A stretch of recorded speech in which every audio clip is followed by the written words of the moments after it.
Hello दोस्तों, good afternoon. स्वागत है आप सबका शिवकृपा क्लासेज पर। दोस्तों, इस वीडियो में हम लोग आरपीएफ कांस्टेबल व एसआई एग्जाम 2024 के आल शिफ्ट में पूछे जा सकने वाले most important GK GS miscellaneous व करंट के प्रश्नों को सॉल्व करेंगे।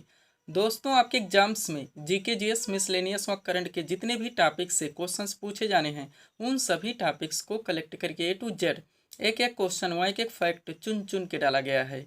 इसके अलावा आपके प्रीवियस ईयर एग्जाम्स के प्रश्नों को भी शामिल किया गया है। साथ में एक्स्ट्रा फैक्ट को पूरी तरह से कवर करने का प्रयास किया गया है। तो दोस्तों, आप लोग इन्हें कॉन्सेंट्रेट होकर सॉल्व करें। क्वेश्चंस कम सॉल्व होने पर पुनः प्रश्नों का रिवीजन करें, ताकि आरपीएफ कांस्टेबल व एसआई एग्जाम 2024 में आप लोग जीके जीएस मिसलेनियस व करंट के टॉपिक से अच्छा स्कोर कर सकें। ध्यान रखें दोस्तों, आपके एग्जाम में आपका पूरा जीके यानी कि हिस्ट्री, पॉलिटी, जियोग्राफी, इकोनॉमिक्स, पूरा आपका मिसलेनियस यानी विविध का चैप्टर, पूरा आपका जीएस यानी कि जनरल साइंस व करंट अफेयर्स, इन सभी टॉपिक्स का अच्छा खासा वेटेज है। पूरे 50 क्वेश्चंस आपके इन सभी टॉपिक से पूछे जाएंगे। तो चलिए दोस्तों, ज़्यादा समय न लेते हुए हम लोग इन सभी मोस्ट इंपॉर्टेंट प्रश्नों को सॉल्व करना शुरू करते हैं। दोस्तों, क्वेश्चन से स्टार्ट करेंगे हम लोग जीके के टॉपिक से। पहला क्वेश्चन आपके सामने है, देखेंगे किस टॉपिक से रखा गया है। क्वेश्चन है दोस्तों, अस्पृश्यता का अंत भारतीय संविधान के किस अनुच्छेद में वर्णित है? करेक्ट आंसर होगा अनुच्छेद 17 में। फर्स्ट क्वेश्चन दोस्तों हमारा पॉलिटी से आया, फंडामेंटल राइट से यानी कि मूल अधिकार से। आप जानते हैं आपका सुपर टॉपिक है, ट्रेंडिंग टॉपिक है, एवरग्रीन टॉपिक है। बहुत सारे क्वेश्चंस, बहुत सारे फैक्ट दोस्तों इस टॉपिक से निकलते हैं, जो कि आपके एग्जाम में ऑलरेडी पूछे जाते हैं, वह कंटिन्यू रिपीट होते रहते हैं। तो सब कुछ पूरी तरह से कलेक्ट करके दोस्तों सीट आपके सामने लगा दी गई है। अगर इस सीट को आप अच्छे से प्रिपेयर रखते हैं, फंडामेंटल राइट्स यानी मूल अधिकार से कोई भी क्वेश्चंस आपके एग्जाम में किसी भी टेंट से पूछे जाते हैं, ना क्वेश्चन आपसे मिस होंगे और ना ही एग्जाम में आपको तुक्का लगाना पड़ेगा। तो चलिए दोस्तों, इस मोस्ट इंपॉर्टेंट टॉपिक्स को हम लोग पूरी तरह से कंप्लीट करना शुरू करते हैं। क्वेश्चन था हमारा, अस्पृश्यता का अंत भारतीय संविधान के किस अनुच्छेद में वर्णित है? करेक्ट आंसर होगा अनुच्छेद 17 में। चलिए दोस्तों, थोड़ा सा सीट को अपने सामने करते हैं, देखिएगा इंपॉर्टेंट पॉइंट्स के जरिए इस टॉपिक को पूरी तरह से कंप्लीट किया गया है।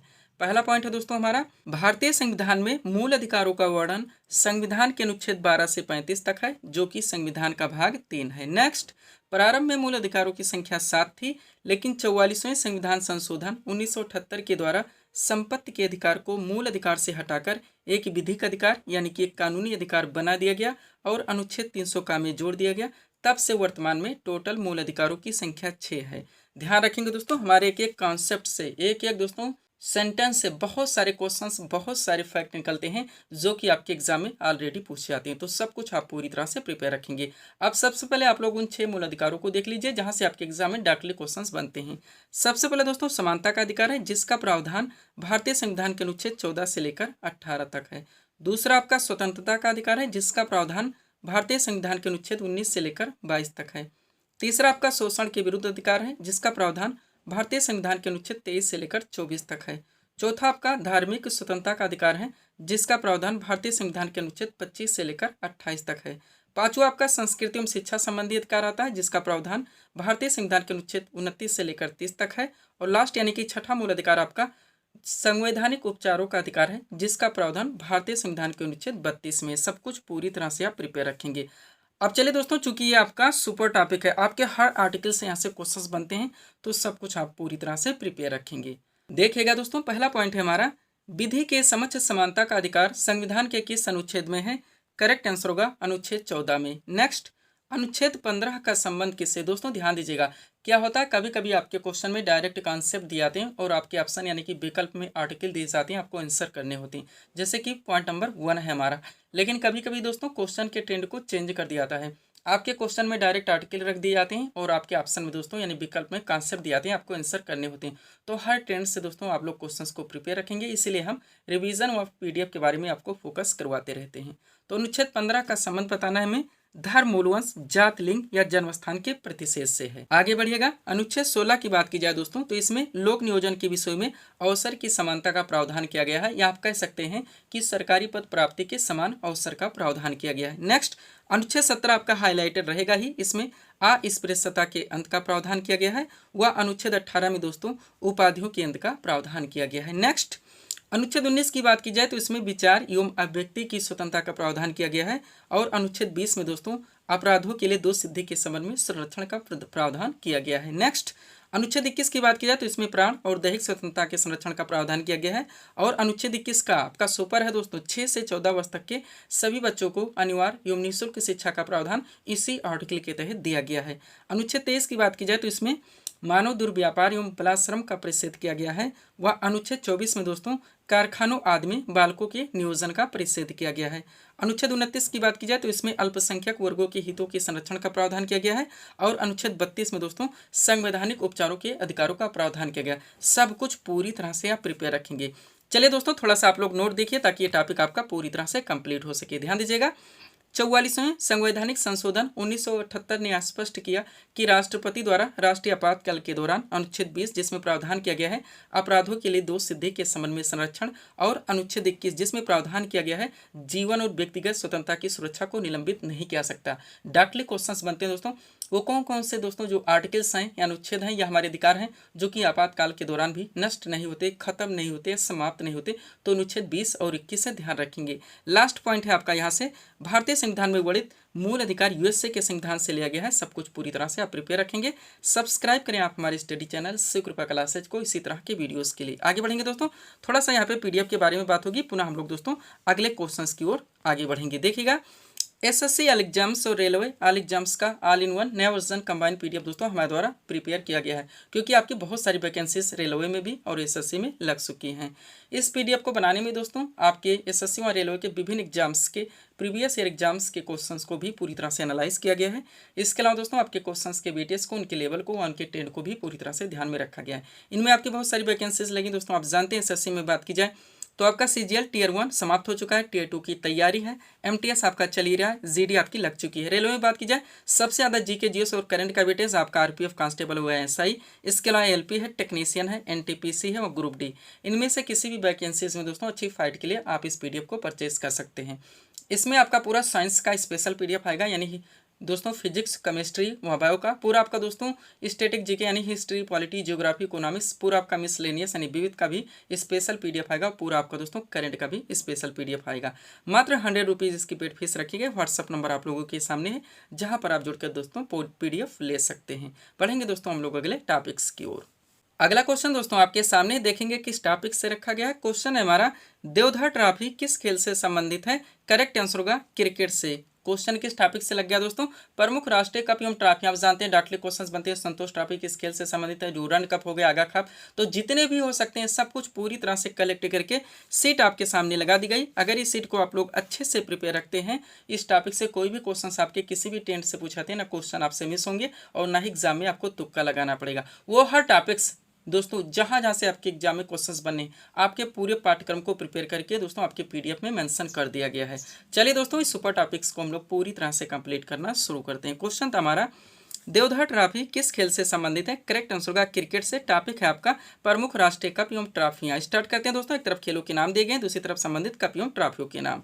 सबसे पहले हॉकी देखेंगे तो दोस्तों, तो इससे संबंधित कप एवं ट्रॉफियां, आगा खा कप आपका सुपर रहेगा ही। इसके अलावा बेगम रसूल ट्रॉफी जो कि महिलाओं की प्रतियोगिता है, Maharaja Ranjit Singh gold cup, lady Ratan Tata trophy ये भी महिलाओं की प्रतियोगिता है।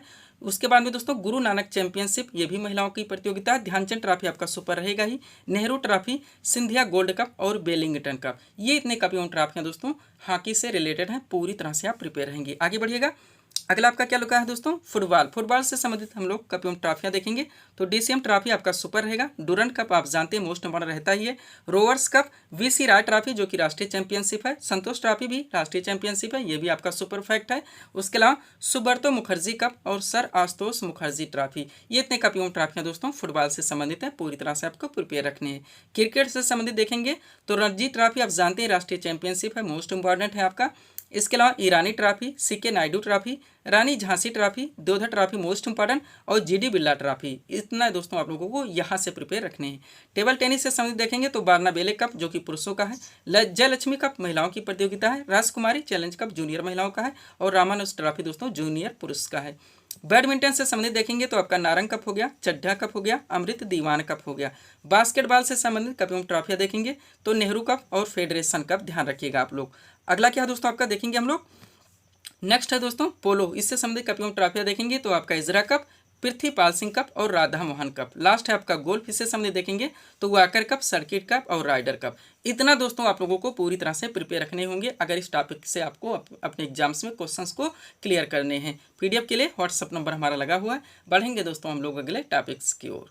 अगला क्वेश्चन दोस्तों हमारे सामने देखेंगे किस टॉपिक से रखा गया है। क्वेश्चन है हमारा, भारतीय संविधान में वर्णित समवर्ती सूची की प्रेरणा किस देश के संविधान से ली गई है। करेक्ट आंसर होगा ऑस्ट्रेलिया के संविधान से। टॉपिक क्या दोस्तों आपका, भारतीय संविधान के विदेशी स्रोत। आप लोग जानते हैं डायरेक्टली क्वेश्चंस बनते हैं कि मूल अधिकार किस देश के संविधान से लिया गया है, मूल कर्तव्य कहाँ से लिया गया है, संसदीय शासन प्रणाली कहाँ से ली गई, संघीय व्यवस्था कहाँ से ली गई, एकल नागरिकता कहाँ से ली गई, सुप्रीम कोर्ट की अवधारणा कहाँ से ली गई। तो जितने भी हो सकते हैं सब कुछ पूरी तरह से कलेक्ट करके सीट आपके सामने लगा दी गई। अगर इस सीट को आप लोग अच्छे से प्रिपेयर रखते हैं, इस टॉपिक से कोई भी क्वेश्चन आपके किसी भी टेंट से पूछे जाते हैं, ना क्वेश्चन आपसे मिस होंगे और ना ही क्वेश्चन आपके गलत होंगे। तो चलिए दोस्तों इस सुपर टॉपिक्स को हम लोग पूरी तरह से कंप्लीट करना शुरू करते हैं। क्वेश्चन था हमारा, भारतीय संविधान में वर्णित समवर्ती सूची की प्रेरणा किस देश के संविधान से ली गई है। करेक्ट आंसर होगा ऑस्ट्रेलिया के संविधान से। टॉपिक क्या है आपका, भारतीय संविधान के विदेशी स्रोत। स्टार्ट करते हैं दोस्तों हम लोग ब्रिटेन के संविधान से। तो संसदीय शासन पद्धति मोस्ट इंपॉर्टेंट, विधि का शासन, मंत्रिमंडलीय प्रणाली, एकल नागरिकता आपका सुपर रहेगा ही, द्विसदनीय प्रणाली, विधायी प्रक्रिया और संसदीय विशेषाधिकार व परमाधिकार लेख। ये इतने उपबंध या प्रावधान दोस्तों ब्रिटेन के संविधान से लिए गए हैं। पूरी तरह से आप प्रिपेयर रहेंगे। आगे बढ़िएगा, अमेरिका के संविधान से देखेंगे दोस्तों हमारे देश में क्या क्या लिया गया है। तो सबसे पहले उद्देशिका का विचार मोस्ट इंपॉर्टेंट, न्यायिक पुनर्विलोकन, न्यायपालिका की स्वतंत्रता, मूल अधिकार आपका सुपर रहेगा ही, उपराष्ट्रपति का पद, राष्ट्रपति पर महाभियोग और उच्चतम न्यायालय तथा उच्च न्यायालय के न्यायाधीशों को हटाए जाने के उपबंध। ये इतने प्रावधान दोस्तों अमेरिका के संविधान से लिए गए हैं, ध्यान रखेंगे आप लोग। नेक्स्ट आयरलैंड के संविधान से देखेंगे तो नीति निदेशक तत्व यानी डीपीएसपी आपका सुपर रहेगा, राष्ट्रपति की निर्वाचन पद्धति और राज्यसभा में कुछ सदस्यों का नामांकन। ये इतने प्रावधान आयरलैंड के संविधान से लिए गए हैं। कनाडा के संविधान से देखेंगे आप लोग तो सशक्त केंद्र के साथ संघीय व्यवस्था, राष्ट्रपति द्वारा राज्यपालों की नियुक्ति, उच्चतम न्यायालय का परामर्शी न्याय निर्णय और अवशिष्ट शक्तियों का केंद्र में निहित होना। ये उपबंध या प्रावधान कनाडा के संविधान से लिए गए हैं। ऑस्ट्रेलिया के संविधान से आप लोग देखेंगे तो जो संसद के दोनों सदनों की संयुक्त बैठक कराई जाती है, इसके अलावा उद्देशिका की भाषा, व्यापार वाणिज्य और समागम की स्वतंत्रता तथा समवर्ती सूची आपका मोस्ट इंपॉर्टेंट। ये इतने प्रावधान या उपबंध दोस्तों ऑस्ट्रेलिया के संविधान से लिए गए हैं, ध्यान रखेंगे आप लोग। आगे बढ़ते हैं। अगला क्या दोस्तों हमारा, जापान के संविधान से देखेंगे तो केवल एक फैक्ट, विधि द्वारा स्थापित प्रक्रिया। फ्रांस के संविधान से देखेंगे दोस्तों तो गणतंत्र की अवधारणा का प्रावधान। दक्षिण अफ्रीका के संविधान से देखेंगे तो संविधान संशोधन की जो व्यवस्था है आर्टिकल 368, इसके अलावा राज्यसभा के सदस्यों का निर्वाचन। ये इतने उपबंध या प्रावधान दक्षिण अफ्रीका के संविधान से लिए गए हैं। लास्ट है आपका रूस यानी पूर्व सोवियत संघ के संविधान से देखेंगे तो आपका मूल कर्तव्य यानी फंडामेंटल ड्यूटीज आपका मोस्ट इंपॉर्टेंट। इसके अलावा प्रस्तावना में जो शब्द जोड़े गए हैं, सामाजिक हो गया, आर्थिक एवं राजनीतिक, ये इतने दोस्तों उपबंध या प्रावधान रूस यानी कि पूर्व सोवियत संघ के संविधान से लिए गए हैं। सब कुछ पूरी तरह से आपको प्रिपेयर रखने। यही वजह दोस्तों हम अपने वीडियोस में कभी आपको ऑप्शन यानी विकल्प लगा के नहीं पढ़ाते। विकल्प से जो दोस्तों ये सारी चीजें आपकी एक साथ कभी क्लियर नहीं हो सकती, केवल टाइम टेकिंग होगा, कंफ्यूजन क्रिएट होगी, आपका इधर का उधर चला जाएगा। चलिए दोस्तों अगले टॉपिक की ओर चलते हैं। सब्सक्राइब करें आप हमारे स्टडी चैनल शिव कृपा क्लासेज को इसी तरह के वीडियोस के लिए। अगला क्वेश्चन दोस्तों आपके सामने ही देखेंगे किस टॉपिक से रखा गया है। क्वेश्चन है हमारा, भारतीय संविधान सभा की प्रथम बैठक कब हुई थी। करेक्ट आंसर होगा 9 दिसंबर 1946 ईस्वी में। क्वेश्चन हमारा किस टॉपिक से लगा दोस्तों, भारतीय संविधान सभा की स्थापना को लेकर। तो आप जानते हैं दोस्तों इसकी स्थापना, इनके विभिन्न अधिवेशन, विभिन्न समितियों का निर्माण व संविधान का निर्माण, तो बहुत सारे क्वेश्चंस, बहुत सारे फैक्ट यहाँ से बन जाते हैं जो कि आपके एग्जाम में ऑलरेडी पूछ जाते हैं और कंटिन्यू रिपीट होते रहते हैं। तो सब कुछ पूरी तरह से कलेक्ट करके सीट आपके सामने लगा दी गई। अगर इस सीट को आप लोग अच्छे से प्रिपेयर रहते हैं, बहुत सारे क्वेश्चन आपके एक साथ क्लियर रहेंगे। तो चलिए दोस्तों इस सुपर टॉपिक्स को हम लोग पूरी तरह से कंप्लीट करना शुरू करते हैं। इसी में से आपके एग्जाम में ऑलरेडी क्वेश्चंस बनते रहते हैं, वह कंटिन्यू रिपीट होते रहते हैं। क्वेश्चन क्या था दोस्तों हमारा, भारतीय संविधान सभा की प्रथम बैठक कब हुई थी। करेक्ट आंसर होगा 9 दिसंबर 1946 ईस्वी में। अब देखिएगा दोस्तों सीट को अपने सामने करते हैं, एक्स्ट्रा फैक्ट के जरिए इस टॉपिक को पूरी तरह से कंप्लीट किया गया है। पहला पॉइंट है हमारा कैबिनेट मिशन, ये आप नहीं भूलेंगे, इसी प्लान के तहत संविधान सभा का गठन किया गया था। तो कैबिनेट मिशन की संस्तुतियों के आधार पर भारतीय संविधान के निर्माण के लिए संविधान सभा का गठन जुलाई 1946 ईस्वी में किया गया। नेक्स्ट, संविधान सभा का प्रथम अधिवेशन 9 दिसंबर 1946। दोस्तों ध्यान रखें, जहां पे हम डेट मेंशन कर देते हैं आप प्रिपेयर रहिएगा, क्वेश्चन ऑलरेडी बनते इसलिए हमारे द्वारा मेंशन किया आता है।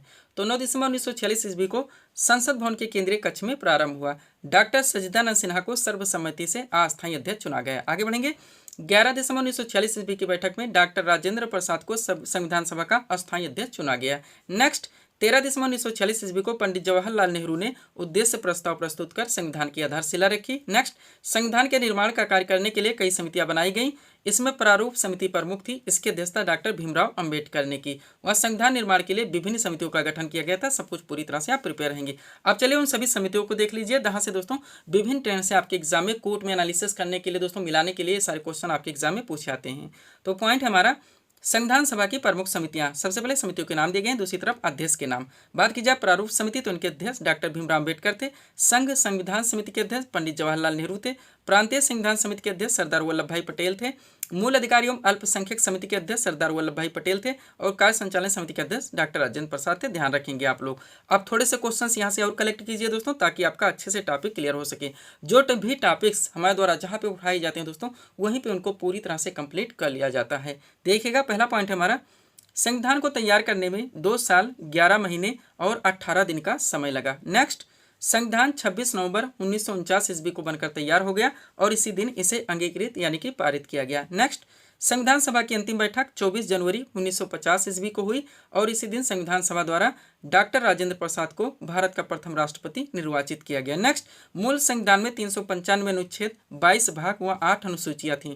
डॉक्टर भीमराव अंबेडकर को भारतीय संविधान के जनक के रूप में जाना जाता है। सब कुछ आपको पूरी तरह से प्रिपेयर रखने हैं। अब थोड़ा सा एक नोट लगा है दोस्तों यहाँ पे, इसको भी आप लोग प्रिपेयर रखिएगा। क्या है हमारा पहला पॉइंट, देखिएगा, संविधान सभा ने राष्ट्रध्वज यानी कि तिरंगा का प्रारूप 22 जुलाई 1947 ईस्वी को अपनाया। नेक्स्ट, रविन्द्रनाथ टैगोर द्वारा रचित जन गण मन को भारत के राष्ट्रगान के रूप में स्वीकार किया गया। राष्ट्रगान को 24 जनवरी 1950 ईस्वी को संविधान सभा द्वारा अंगीकृत किया गया। नेक्स्ट, बंकिम चंद्र चटर्जी द्वारा रचित वंदे मातरम को भारत के राष्ट्रगीत के रूप में 24 जनवरी 1950 ईस्वी को अपनाया गया। आगे बढ़ेंगे, 26 जनवरी 1950 ईस्वी को संविधान सभा ने सारनाथ स्थित अशोक स्तंभ के शीर्ष अनुकृति को राष्ट्रीय चिन्ह के रूप में स्वीकार किया और भारत ने राष्ट्रीय सरकारी उद्देश्य के लिए 22 मार्च 1957 ईस्वी को राष्ट्रीय पंचांग को अपनाया। भारत का राष्ट्रीय पंचांग शक संवत पर आधारित है। सब कुछ आपको पूरी तरह से प्रिपेयर रखनी है। आप ध्यान रखिएगा दोस्तों, आपके एग्जाम में यानी आरपीएम में जो फाइट है वो जीके जीएस और करंट की है।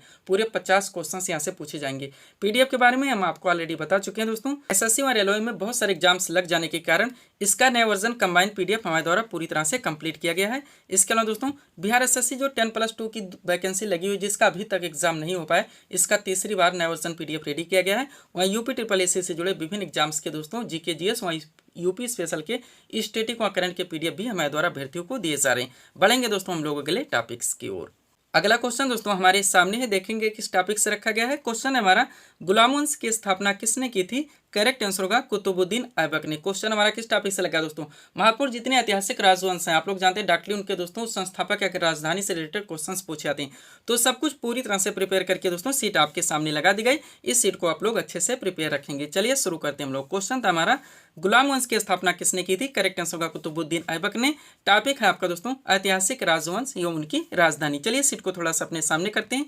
देखिएगा दोस्तों, सबसे पहले राजवंश के नाम दिए गए, फिर संस्थापक के नाम और राजधानी भी इसमें मेंशन कर दी गई, यानी किसी भी ट्रेंड से क्वेश्चन आए आपके क्वेश्चन मिस ना हो। चलिए शुरू करते हैं। बात की जाए हर्यक वंश की तो इनके संस्थापक बिंबिसार थे, राजधानी इनकी राजगृह थी।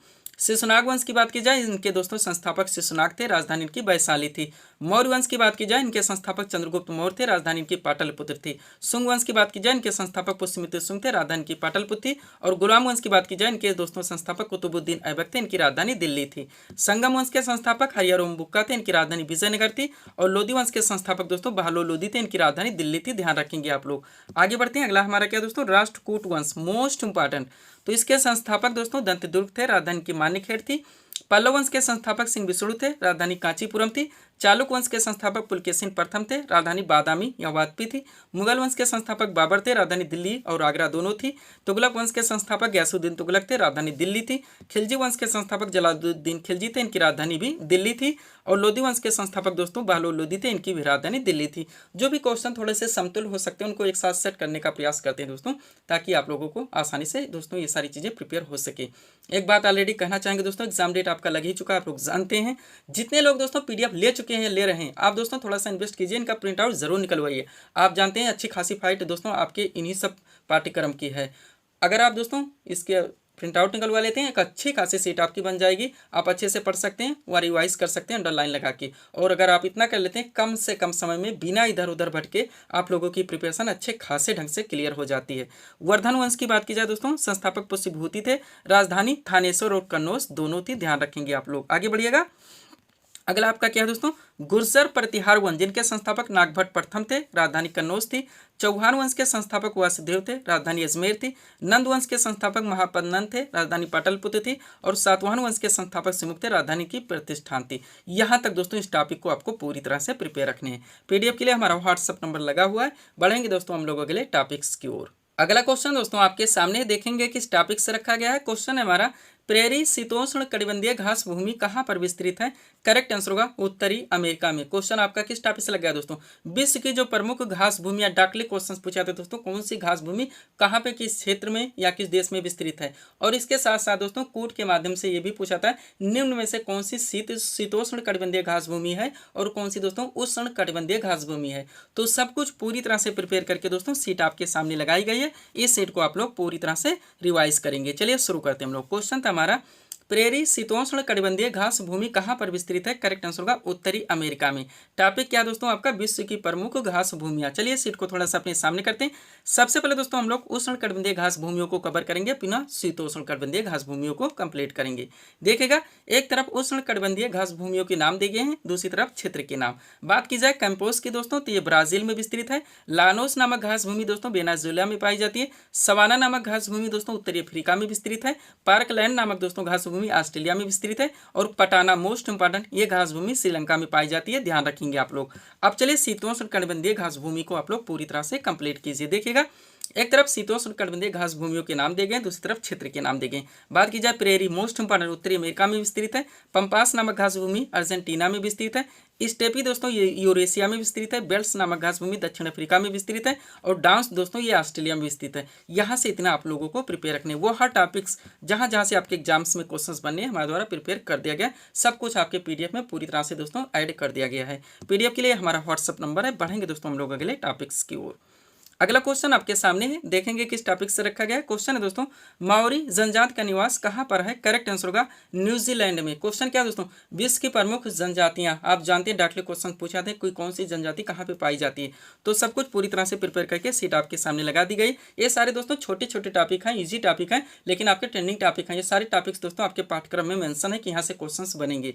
तो चलिए इस टॉपिक को हम लोग पूरी तरह से कंप्लीट करना शुरू करते हैं। क्वेश्चन था हमारा, माओरी जनजाति का निवास कहाँ पर है? करेक्ट आंसर होगा न्यूजीलैंड में। टॉपिक है आपका विश्व की प्रमुख जनजातियां। चलिए देखिएगा, एक तरफ जनजातियों के नाम दिए गए हैं दोस्तों, दूसरी तरफ संबंधित देश व क्षेत्र के नाम दिए गए हैं। बात की जाए एस्किमो नामक जनजाति की, तो ये ग्रीनलैंड एवं कनाडा में पाई जाती है। खिरगिज नामक जनजाति मध्य एशिया में पाई जाती है। माओरी नामक जनजाति न्यूजीलैंड में पाई जाती है। जुलो नामक जनजाति नेटाल प्रांत दक्षिण अफ्रीका में पाई जाती है। सेमांग जनजाति दोस्तों मलेशिया और थाईलैंड में पाई जाती है। आगे बढ़िएगा, बुशमैन नामक जनजाति कालाहारी मरुस्थल बोत्सवाना में पाई जाती है। यूकादिर जनजाति साइबेरिया क्षेत्रों में पाई जाती है। कहाँ पे? साइबेरियाई क्षेत्रों में। आगे बढ़िएगा, अगला हमारा क्या दोस्तों, रेड इंडियन मोस्ट इंपॉर्टेंट, ये जनजाति उत्तरी अमेरिका में पाई जाती है। पिग्मीज नामक जनजाति कांगो बेसिन क्षेत्रों में पाई जाती है। बोरो दोस्तों ये ब्राजील के अमेजन बेसिन क्षेत्रों में पाई जाती है। और बद्दू ये अरब निवासी हैं। इतना आप लोगों को यहाँ से पूरी तरह से प्रिपेयर रखने हैं। आगे बढ़िएगा, ज्योग्राफी का एक टॉपिक आपका और लग चुका है। क्या दोस्तों, क्वेश्चन है हमारा, नील नदी कहाँ से निकलती है? करेक्ट आंसर होगा विक्टोरिया झील से। क्वेश्चन क्या, विश्व की जो प्रमुख नदियां दोस्तों कहाँ से निकलती हैं, साथ साथ कहाँ पे अपना झील गिराती हैं, यानी कि गिरने का स्थान क्या है, ये भी इसमें मेंशन कर दिया गया है। यानी दोनों चीजें आपकी मेंशन कर दी। वो हर टॉपिक दोस्तों जहाँ पे उठाए जाते हैं हर ट्रेंड से मेंशन कर दिए जाते हैं। कैसे भी क्वेश्चन पूछे जाएं, अगर आप अच्छे से उसको रिवाइज कर लेते हैं तो आपके क्वेश्चन मिस ना हो सके। चलिए शुरू करते हैं। आपका सुपर टॉपिक है, ट्रेंडिंग टॉपिक है। क्वेश्चन था हमारा, नील नदी कहाँ से निकलती है? करेक्ट आंसर होगा विक्टोरिया झील से। टॉपिक है आपका विश्व की प्रसिद्ध नदियाँ। चलिए थोड़ा सा सीट अपने सामने करेंगे।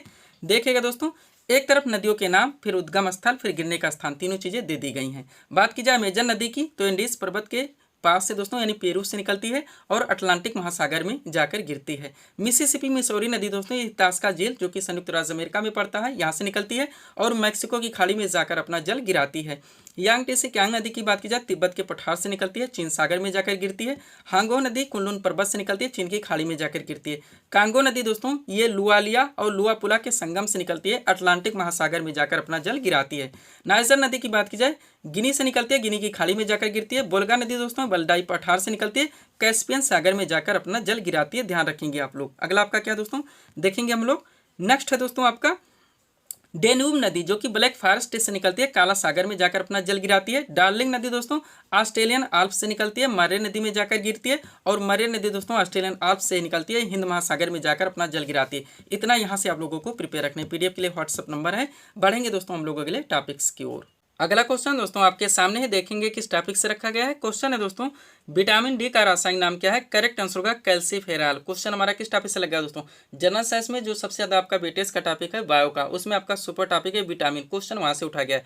मोस्ट में आपका टॉपिक से दोस्तों जितने भी क्वेश्चन यहाँ से बन सकते हैं सब कुछ पूरी तरह से कंप्लीट करके सीट आपके सामने लगा दी गई। इस सीट को अगर आप अच्छे से प्रिपेयर रखते हैं, विटामिन से रिलेटेड आपके एग्जाम से आपसे क्वेश्चन गलत नहीं हो सकते।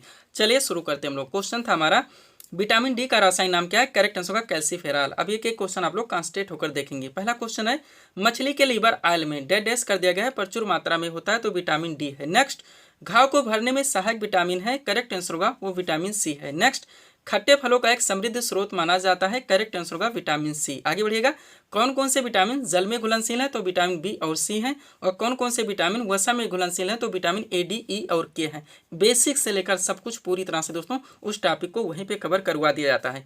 अभी सीट को आप लोग अच्छे से प्रिपेयर रखेंगे। देखिएगा जिसमें विटामिन के नाम दिए गए, उसके बाद में रासायनिक नाम जहाँ से क्वेश्चन आपके एग्जाम में ज़्यादा बनते हैं, और कौन से दोस्तों कौन से विटामिन की कमी से कौन से रोग हो सकते हैं ये भी इसमें मेंशन कर दिया गया है। स्टार्ट करते हैं दोस्तों। बात की जाए विटामिन ए की, तो इसका रासायनिक नाम रेटिनॉल होता है। इसकी कमी से रतौंधी और संक्रमणों का खतरा जैसे रोग हो सकते हैं। विटामिन बी1 की बात की जाए, इसका रासायनिक नाम थायमिन होता है। इसकी कमी से बेरी होता है। विटामिन बी2 की बात की जाए, इसका रासायनिक नाम राइबोफ्लेविन होता है। इसकी कमी से कलोसिस होता है। विटामिन बी5 की बात की जाए, इसका रासायनिक नाम निकोटिनामाइड होता है। इसकी कमी से पेलाग्रा होता है। विटामिन बी12 की बात की जाए, इसका रासायनिक नाम साइनोकोबालामिन होता है। इसकी कमी से प्रवासी आरक्तता होती है। विटामिन सी की बात की जाए, इसका रासायनिक नाम स्कॉर्बिक एसिड होता है। इसकी कमी से स्कर्वी व मसूड़े का फूलना जैसे रोग हो सकते हैं, ध्यान रखेंगे आप लोग। आगे बढ़ते हैं। अगला क्या है आपका विटामिन डी जिसका रासायनिक नाम कैल्सीफेरॉल होता है। इसकी कमी से रिकेट्स होता है। विटामिन ई जिसका रासायनिक नाम टोकोफेरॉल होता है। इसकी कमी से जनन शक्ति का कम होना। और विटामिन के जिसका रासायनिक नाम फिलोक्विनोन होता है। इसकी कमी से रक्त का थक्का न बनना। सब कुछ पूरी तरह से आप प्रिपेयर रखेंगे।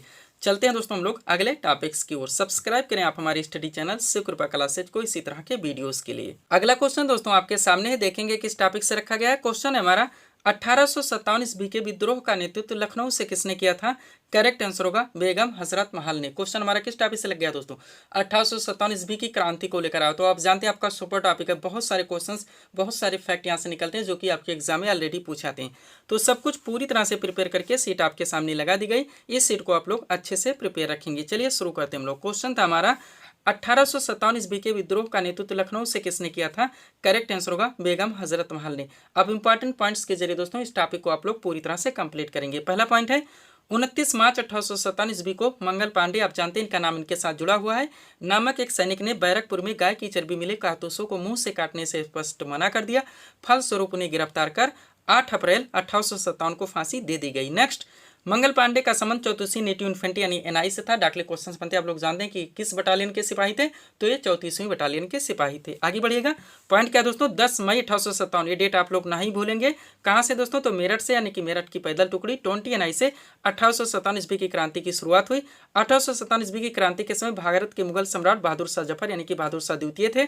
और 1857 ईस्वी की क्रांति में के समय दोस्तों भारत के गवर्नर जनरल लॉर्ड कैनिंग थे, ध्यान रखेंगे। आगे बढ़िएगा। अब इस इंपॉर्टेंट पॉइंट्स को दोस्तों आप लोग पूरी तरह से कलेक्ट कीजिए जहां से क्वेश्चन आपके एग्जाम में डायरेक्टली पूछे जाते हैं। क्या है पॉइंट है आपका 1857 ईस्वी की महान क्रांति के प्रमुख केंद्र और संबंधित नेतृत्व करता है। चलिए शुरू करते हैं। बात की जाए दिल्ली से, तो दिल्ली से दोस्तों 1857 ईस्वी के विद्रोह का नेतृत्व किसने किया था, बहादुर शाह जफर ने और बख्त खान ने सैन्य नेतृत्व किया था। कानपुर से बात की जाए तो 1857 ईस्वी के विद्रोह का नेतृत्व नाना साहब ने किया था। तैट टोपे ने दोस्तों सैन्य नेतृत्व किया था। ये भी आप लोग प्रिपेयर रखें, डाकले क्वेश्चन पूछे जाते हैं। लखनऊ से बात की जाए बेगम हजरत महल ने किया था। झांसी से रानी लक्ष्मीबाई ने किया था। इलाहाबाद से लियाकत अली ने किया था। जगदीशपुर से कुंवर सिंह ने किया था। बरेली से खान बहादुर खान ने किया था। फैजाबाद से मौलवी अहमदुल्ला ने किया था। और फतेहपुर से दोस्तों 1857 ईस्वी के विद्रोह का नेतृत्व आजिमुल्ला ने किया था। इतना आप लोगों को इस टॉपिक से पूरी तरह से प्रिपेयर रखने हैं। पीडीएफ के लिए दोस्तों ये हमारा व्हाट्सएप नंबर लगा। बढ़ेंगे दोस्तों हम लोग अगले क्वेश्चंस की ओर। अगला क्वेश्चन दोस्तों आपके सामने देखेंगे किस टॉपिक से रखा गया। क्वेश्चन है हमारा 18वीं लोकसभा चुनाव 2024 कुल कितने चरणों में संपन्न हुआ? करेक्ट आंसर होगा 7 चरणों में। क्वेश्चन हमारा किस टॉपिक से लग गया दोस्तों? करंट से लग गया है। तो मोस्ट वन सीट दोस्तों करंट की आपके सामने लगा दी गई। बहुत सारे क्वेश्चन दोस्तों यहाँ पे आपको एक साथ करंट के क्लियर होने वाले हैं। तो चलिए दोस्तों इन सभी प्रश्नों को हम लोग पूरी तरह से प्रिपेयर करना शुरू करते हैं। क्वेश्चन था हमारा 18वीं लोकसभा चुनाव 2024 कुल कितने चरणों में संपन्न हुआ? करेक्ट आंसर होगा 7 चरणों में। अब चलिए दोस्तों एक एक क्वेश्चन आप लोग कॉन्सेंट्रेट होकर सॉल्व करेंगे। पहला क्वेश्चन है 50वें G7 शिखर सम्मेलन 2024 का आयोजन कहाँ किया गया? करेक्ट आंसर होगा फसानो, इटली में। नेक्स्ट, आईसीसी पुरुष T20 विश्व कप 2024 का खिताब किस देश की टीम ने जीता? तो भारत ने जीता है। उप विजेता की बात की जाए तो इसमें दक्षिण अफ्रीका रहा है। आगे बढ़िएगा, वर्ष 2024 में किसे तीसरी बार भारत के राष्ट्रीय सुरक्षा सलाहकार यानी कि NSA पद पर नियुक्त किया गया? करेक्ट आंसर होगा अजीत डोभाल को। अगला क्वेश्चन है, जून 2024 में कौन सा देश अंतर्राष्ट्रीय सौर संगठन यानी कि ISA का 100वां सदस्य देश बन गया है? तो पैराग्वे है। अगला क्वेश्चन, किसे प्रतिष्ठित पेन प्रिंटर पुरस्कार 2024 से सम्मानित किया गया है? करेक्ट आंसर होगा अरुंधति राय को। सब कुछ आपको पूरी तरह से प्रिपेयर रखने हैं। आगे बढ़िएगा, क्वेश्चन क्या दोस्तों आपका, किसे professional gold tour of India यानी कि PGTI के अध्यक्ष के रूप में नियुक्त किया गया है? करेक्ट आंसर होगा कपिल देव को। अगला क्वेश्चन, जून 2024 में किसे लगातार दूसरी बार लोकसभा के अध्यक्ष के रूप में चुना गया है? करेक्ट आंसर होगा ओम बिरला को। अगला क्वेश्चन, जून 2024 में किसे भारतीय सेना के अगले उप प्रमुख के रूप में नियुक्त किया गया है? करेक्ट आंसर होगा NS राजा सुब्रह्मण्य को। अगला क्वेश्चन, 10वां अंतर्राष्ट्रीय योग दिवस 2024 कब मनाया गया है? 21 जून को। और विश्व शरणार्थी दिवस 2024 हाल ही में कब मनाया गया? 20 जून को। ध्यान रखेंगे, एक एक क्वेश्चन आपके एग्जाम के लिए सुपर हो सकते हैं। नेक्स्ट, बान जलवायु सम्मेलन 2024 का आयोजन किस देश में किया गया है? तो इस जर्मनी में किया गया है। ध्यान रखेंगे आप लोग। आगे बढ़ेंगे, अगला क्वेश्चन आपका क्या दोस्तों, जून 2024 में किसने स्लोवाकिया के राष्ट्रपति के रूप में शपथ ली है? तो पीटर पेलेग्रिनी है। नेक्स्ट, जून 2024 में किसने फिर से दक्षिण अफ्रीका के राष्ट्रपति के रूप में शपथ ली है? तो सिरिल रामाफोसा है। अगला, विश्व मरुस्थलीकरण एवं सूखा रोकथाम दिवस 2024 कब मनाया गया? 17 जून को। जून 2024 में किसे 12वें विश्व हिंदी सम्मान 2023 से सम्मानित किया गया? तो ईशा ठाकुर को। और राष्ट्रीय सांख्यिकी दिवस 2024 कब मनाया गया? 29 जून को। पूरी तरह से आप प्रिपेयर रहेंगे। आगे बढ़िएगा, अगला क्वेश्चन दोस्तों आपका क्या लगा हुआ है, जून 2024 में पवन कल्याण, ध्यान देंगे, किस राज्य के नए उप मुख्यमंत्री बने हैं? तो आंध्र प्रदेश के। और सीरीज का हमारा लास्ट क्वेश्चन है, भारतीय दूरसंचार नियामक प्राधिकरण यानी कि ट्राई के नए सचिव के रूप में किसे नियुक्त किया गया है? करेक्ट आंसर होगा अतुल कुमार चौधरी को। तो इस सीट को दोस्तों यहीं पे अब हम विराम देना चाहेंगे। अगर हम इसमें कुछ टॉपिक्स और ऐड करते हैं तो वीडियो आपका लंबा खिंच जाएगा। तो दोस्तों इसी तरह के वीडियोज़ के लिए आप हमारी स्टडी चैनल शिव कृपा क्लासेस से जुड़े और चैनल को सब्सक्राइब करें ताकि हमारे द्वारा दी जाने वाले सभी वीडियोज़ आप क्रम से सबसे पहले देख सकें। तो मिलते हैं दोस्तों नेक्स्ट वीडियोज़ में। Thanks for watching.